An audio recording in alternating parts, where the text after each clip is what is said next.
जय माँ कामाख्या, हर हर महादेव। तो आज एक बहुत ही ख़ास टॉपिक के ऊपर ये वीडियो मैं बना रहा हूँ।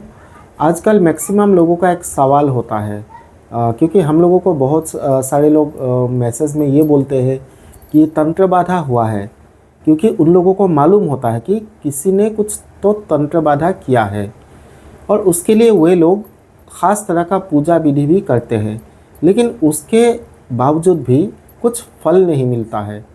कहने का मतलब ये है कि जो तंत्र बाधा किया है उसके असर से उन लोगों का ज़िंदगी में बहुत सारा मुश्किल पैदा हो जाता है। तो क्या पूजा पाठ से ये तंत्र बाधा का उतारा या फिर कट नहीं होता है, ये एक सवाल है। और उस तंत्र बाधा को ख़त्म करने के लिए, नाश करने के लिए बहुत सारे लोग क्या करते हैं, पूजा पाठ का अनुष्ठान करते हैं, लेकिन उसके बावजूद भी कोई फल नहीं मिलता है। तो सही में क्या पूजा पाठ कोई फल नहीं देता है या उसमें कुछ भूल चूक होता है? तो इसी विषय को लेकर मैं आज ये वीडियो प्रस्तुत कर रहा हूँ। तो वीडियो बिना स्किप किए ध्यान से देखिएगा। तो इसका जो मूल कारण है वो है कि सही समस्या का सही इलाज करना। तो इसका मतलब ये है कि जो आपका बीमार है या किसी का कुछ बीमार है उसका सही इलाज। तो सही इलाज मतलब क्या? मान लीजिए किसी के ऊपर कुछ तंत्र बाधा हुआ है, तो उस तंत्र बाधा को ख़त्म करने के लिए जो नित्य पूजा होता है उससे वो काम नहीं बनेगा, क्योंकि तंत्र का जो काट होता है, उतारा होता है, वो तंत्र मार्ग से ही आप ख़त्म कर सकते हो या फिर उसका उतारा कर सकते हो। जैसे आपको एक कहावत मालूम ही है, लोहे को लोहा ही काट सकता है, हीरा को हीरा ही काट सकता है। इस हिसाब से अगर देखा जाए तो जो तंत्र क्रिया होता है, इन्होंने तंत्र बाधा किया है, वे लोग क्या करेंगे?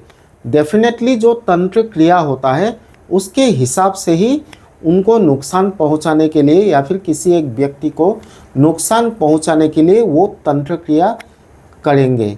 तो इसी हिसाब से अगर उसको रिवर्स करना है या फिर काटना है, उतारा करना है, तो उसी हिसाब से उसको समझ के, रूट कॉज जो है उसको मालूम करके, उसका जो तंत्र क्रिया का उतारा का प्रोसेस है, पद्धति है, उसको रिवर्स करना होगा, यानी कि तंत्र विधि से उसको काट करना होगा या फिर उतारा करना होगा।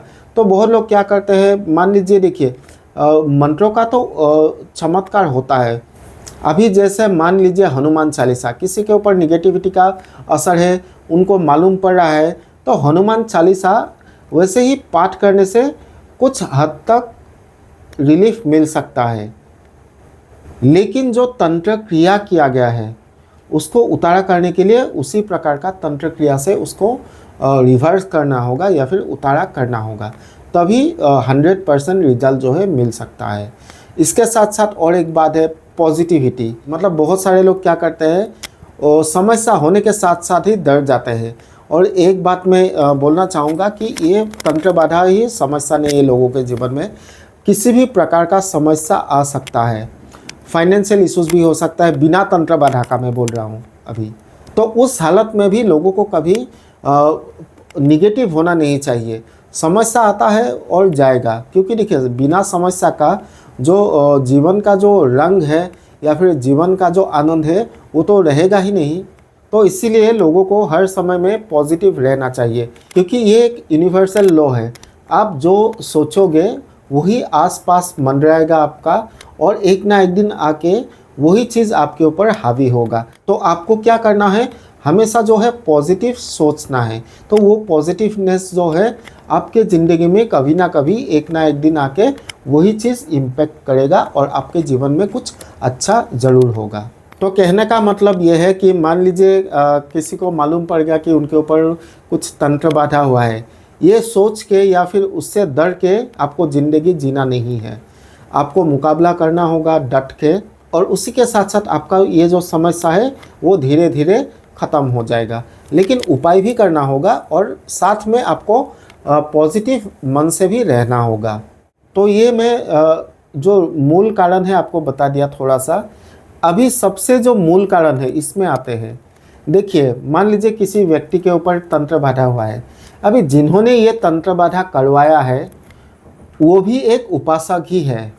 उन्होंने भी किसी ना किसी को, मतलब देवी या देवता, योगिनी, भूत प्रेत पिशाच जो भी है, उनको खुश करके, प्रसन्न करके आपके खिलाफ ये कार्य करवाया है। तो इसमें दो चीज़ है, देखिए, उन्होंने भी किसी को प्रसन्न किया है और आपको भी किसी को प्रसन्न करके या खुश करके ये काम करना होगा, या फिर इसका उतारा जो है किसी को आपको भी खुश करवा के ही करना होगा। तो यही मूल चीज़ है, यानी कि तंत्र का जो उतारा होता है या फिर नाश होता है, तो आपको भी तंत्र का सहायता लेके ही उसको उतारा करना होगा। और अगर आप तंत्र में दीक्षित नहीं हो, तंत्र बोलने से बहुत सारा चीज़ आता है। एक तो होता है साधारण तंत्र, जो नित्य पूजा पाठ होता है। हम लोगों का जो डेली लाइफस्टाइल है वो भी एक तंत्र है। लेकिन जो वामाचार होता है या फिर कोलाचार तंत्र मार्ग, उसमें मतलब फुल फेज में, मतलब 100% तंत्र में दीक्षित जो होते हैं उन लोगों को मालूम होगा।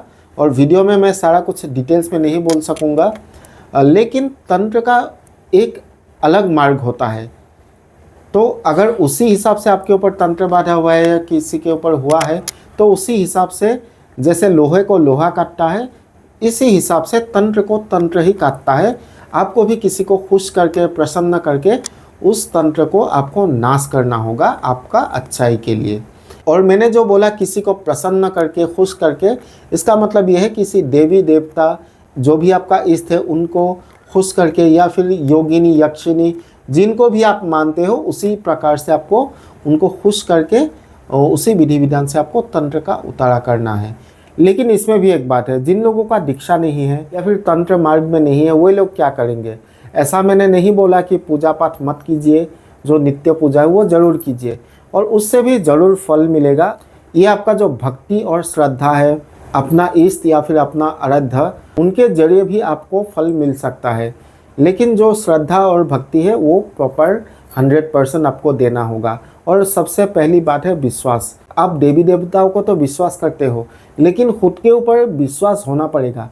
पूजा कर लिया, उसके बाद आप सोचने लगोगे कि मैंने तो पूजा कर दिया, अभी माँ या देवी या ये देवी, ये देवता मेरा काम करेगा कि नहीं, मेरा काम होगा कि नहीं, ये सबसे बड़ी गलती है। क्योंकि पूजा आपने भक्ति और श्रद्धा से किया है, उसके साथ साथ वो जो विश्वास है अपने ऊपर, यानी जो सेल्फ कॉन्फिडेंस है, वो भी आपको रखना होगा अपने अंदर, तभी आपका जो काम है वो सफल हो सकता है। तो चलिए अभी जानते हैं एक बहुत ही ख़ास बात, क्या पूजा पाठ से तंत्र बाधा हो या फिर नज़र दोष हो, ये सब का उतारा होता है कि नहीं। तो इसमें एक बात होता है, जो हम लोग नित्य पूजा करते हैं, मान लीजिए कोई हम लोगों का आराध्या देवी है, देवता है, या फिर कोई भी इष्ट देवी देवता है, उनको हम नित्य रूप से पूजा पाठ करते हैं, उसके बावजूद भी हम लोगों के ऊपर तंत्र बाधा हुआ है और उसका जो असर है हम लोगों को अनुभव होता है। तो ये क्यों होता है? क्योंकि देखिए, हम लोग तो नित्य पूजा कर रहे हैं, फिर भी हम लोगों के ऊपर क्यों इसका असर होता है? तो बात यह है कि जो तंत्र क्रिया करते हैं, यानी कि जिन लोगों के द्वारा ये तंत्र बाधा या फिर तंत्र क्रिया किया जाता है, वे लोग भी एक बहुत ख़ास विधि विधान से या फिर तंत्र जो विधि होता है उस विधि विधान से ये क्रिया करते हैं। तो बात क्या होता है, तंत्र विधि के द्वारा एक काम करने का और नित्य पूजा करने का, इसमें एक अंतर होता है। तो इसलिए क्या होता है, 50% तक तो ये जो, मतलब मान लीजिए आपका कुछ गलत होना चाहिए था आपके साथ 100%, लेकिन आप अपने इष्ट को या फिर आराध्य जो देवी या देवताएं हैं उनको आप मानते हो, पूजा करते हो, इसके लिए 50% में ही ये जो इम्पैक्ट है ये रुक जाता है, यानी कि 50% ही असर हो सकता है इस तंत्र बाधा का। लेकिन इसके साथ साथ आपको क्या करना होता है, तब मान लीजिए डेली पूजा पाठ के बावजूद भी आपके ऊपर मतलब निगेटिविटी का इशू है, कुछ घर में अनबन रहता है सभी मेंबर्स के साथ, या फिर कुछ गलत हो रहा है, ये आपको मालूम पड़ रहा है, आपको अनुभव होता है, तब आपको क्या करना चाहिए? नित्य जो पूजा पाठ है, अपने इष्ट देवी या देवताओं को उनके सामने अर्जी लगा के, कोई संकल्प लेके डेली का जो जप विधि होता है वो कीजिए। तो आशा करता हूँ इस वीडियो के द्वारा तंत्र बाधा और नित्य पूजा के ऊपर में थोड़ा सा मैं आपको अंतर समझा पाया। तो वीडियो अगर अच्छा लगा है तो वीडियो को लाइक कीजिए, शेयर कीजिए और कमेंट जरूर कीजिए, और चैनल पे नए आए हो तो सब्सक्राइब जरूर कीजिएगा। जय माँ कामाख्या, हर हर महादेव।